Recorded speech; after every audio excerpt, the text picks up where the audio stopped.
Il est temps de vous informer, mesdames et messieurs, bienvenue à cette grande édition du journal universitaire.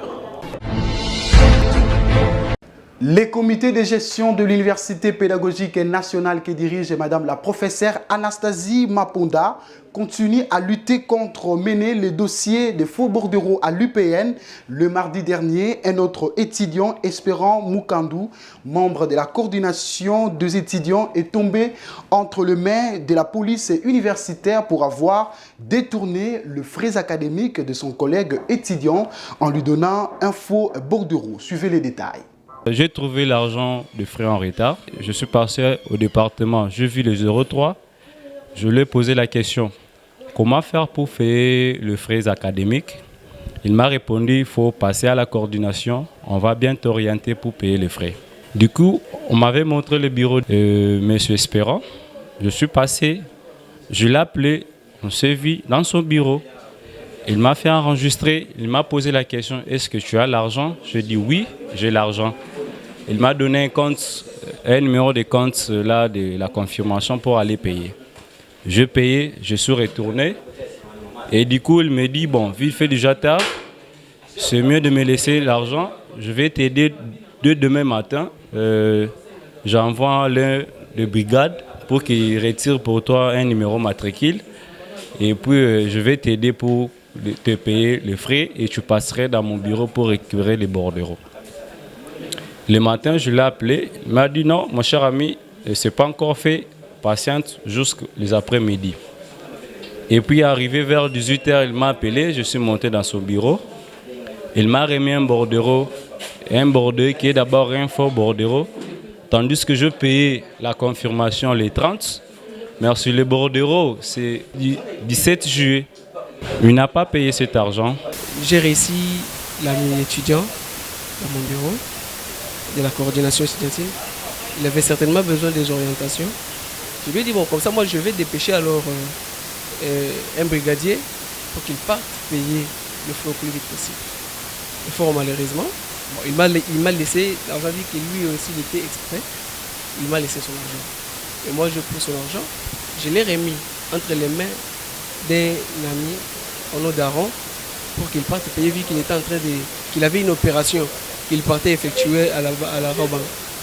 Et je lui ai remis cet argent pour qu'il parte payer.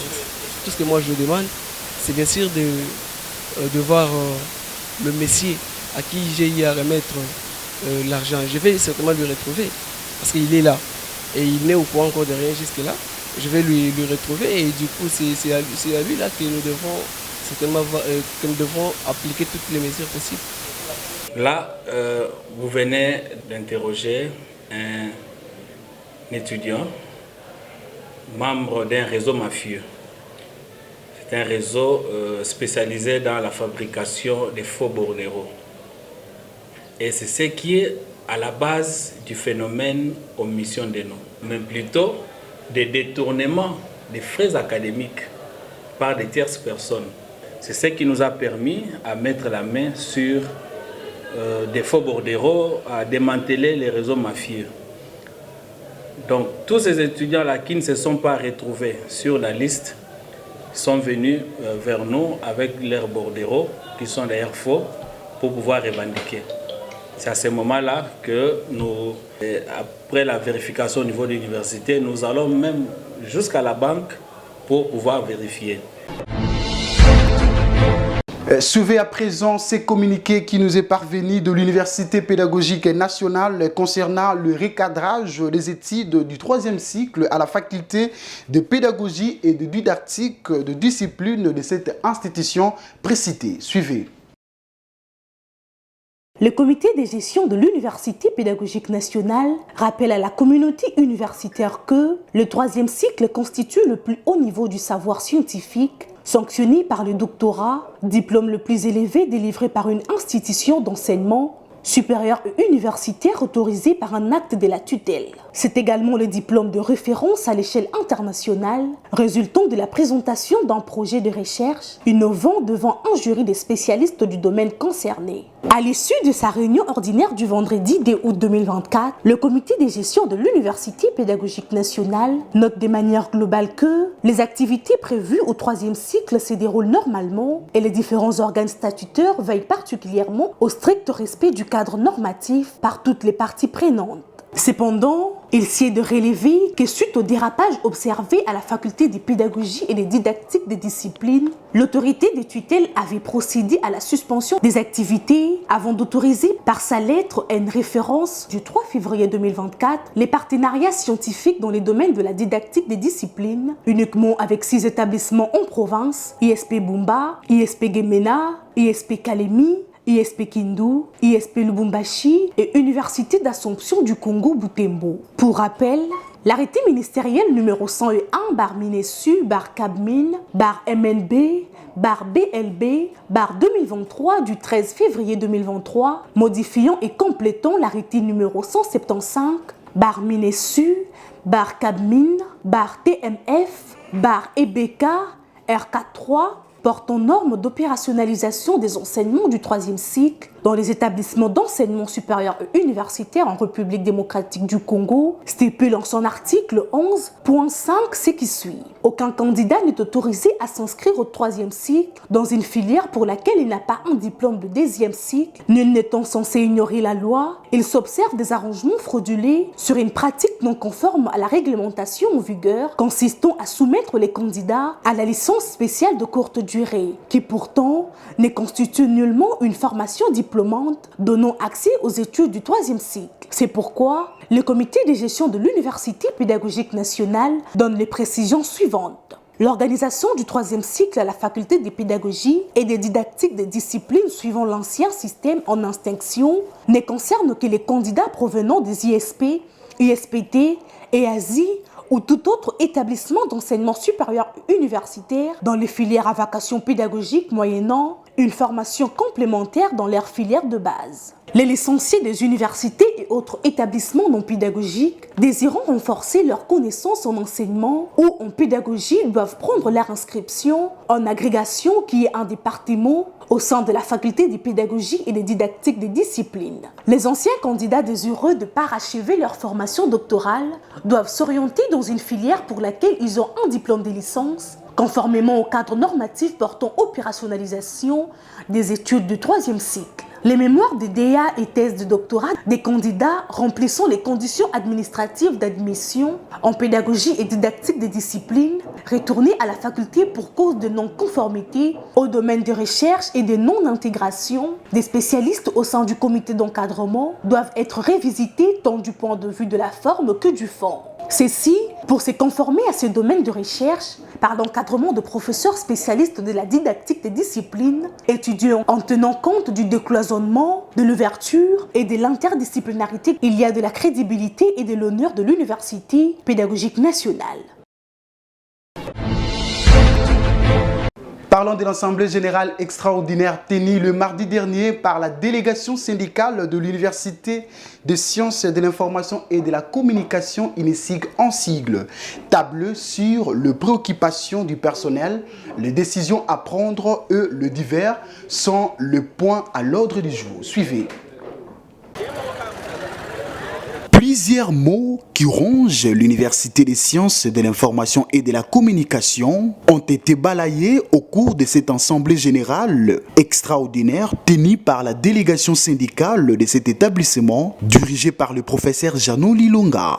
Ces derniers déplorent les comportements selon lesquels le comité de gestion Kambayi Boacha n'a de considération ni pour les tests légaux régissant l'enseignement supérieur et universitaire, ni pour la ministre de tutelle, moins encore pour le personnel de l'INESIG et ses représentants membres de la délégation syndicale. À l'ordre du jour, 3 points essentiels ont été développés, à savoir les préoccupations du personnel, les décisions à prendre et le divers. Au regard de ce qui précède, les syndicalistes ont évalué point par point les questions liées à la prime des agents qui n'ont pas de compte en banque en dollars, de revenus, que ce soit pour les cas sociaux, la prise en charge ou les frais à payer au 3e cycle et tant d'autres. À ces sujets, l'Assemblée invite les dirigeants au respect des prévisions budgétaires. Par ailleurs, après un constat amer dans la gestion de l'UNISIC et l'indifférence du comité de gestion vis-à-vis de leurs desiderata. Après les éclaircissements du président de la délégation syndicale de cette institution et toutes les voies de dialogue à ces derniers face à cette situation, la délégation syndicale de l'UNISIC relève ce qui suit.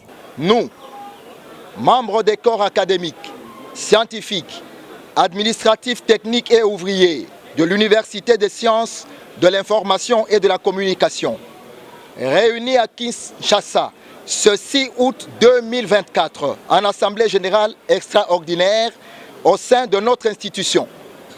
Considérant la situation générale de notre alma mater, marquée par une gestion frelatée à tous les niveaux, entendu que le comité de gestion de l'UNISIC a refusé de répondre aux préoccupations de l'ensemble du personnel contenues dans les résolutions de notre Assemblée générale extraordinaire du 19 juin 2024, et ce, malgré le préavis de 14 jours accordé au comité de gestion pour ce faire, vu l'état de déliquescence de notre institution, après avoir épuisé toutes les voies de dialogue, faisons la déclaration suivante. 1. Le personnel de l'UNISIC désavoue le comité de gestion dirigé par le professeur Kambaï Bouacha et nommé par le ministre Moïndo Nzangi.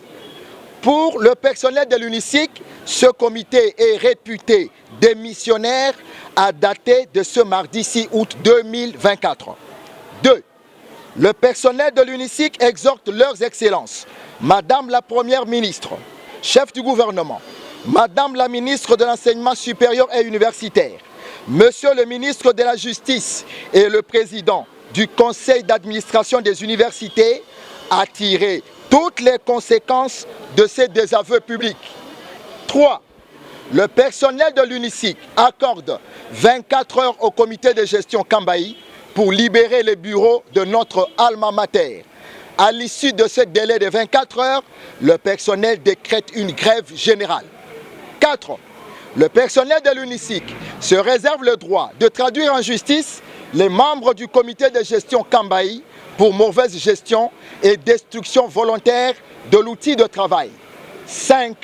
En attendant, le personnel de l'UNISIC invite officiellement l'inspecteur général des finances, la Cour des comptes et le conseil d'administration des universités à diligenter urgemment un audit général à l'UNISIC. Ainsi fait à Kinshasa le 6 août 2024, l'ensemble du personnel signataire ici présent. Il y a lieu de signaler que tout s'est clôturé dans une ambiance de la revendication. Un mouvement de grève a été lancé au sein de l'Institut national de bâtiments et des travaux publics suite à le paiement des salaires de 2 mois et primes. Le personnel de cet établissement font un appel de soutien aux autorités de tutelle pour résoudre cette situation, a déclaré le président des syndicats de l'INBTP. Nous, délégation syndicale de l'INBTP Ngaliema, représentants de tous les travailleurs de l'INBTP, les professeurs, les chefs de travaux, les assistants, les administratifs et les ouvriers, avions convoqué hier dans l'amphithéâtre Joseph Kabila de l'INBTP une assemblée générale pour faire la restitution de toutes les démarches faites auprès du comité de gestion afin de payer les travailleurs les 2 mois de retard de la prime d'encadrement. Pendant cette assemblée générale, après avoir fait la restitution, à la base, tous les professeurs, tous les chefs de travaux, tous les assistants, tous les administratifs et tous les ouvriers ont décidé à l'unanimité de pouvoir fermer les portes au comité de gestion et de cesser le travail, comme vous pouvez le remarquer. Alors, nous demandons aux autorités de ce pays de pouvoir écouter notre sonnette d'alarme pour que cette situation soit décantée au plus vite possible Parce que toutes les portes sont fermées, tous les bureaux sont fermés, alors il n'y a pas d'activité. Nous demandons à ce que le président de la République, notre voisin naturel, qui est en face de nous, qu'il puisse s'occuper de cette situation. Merci.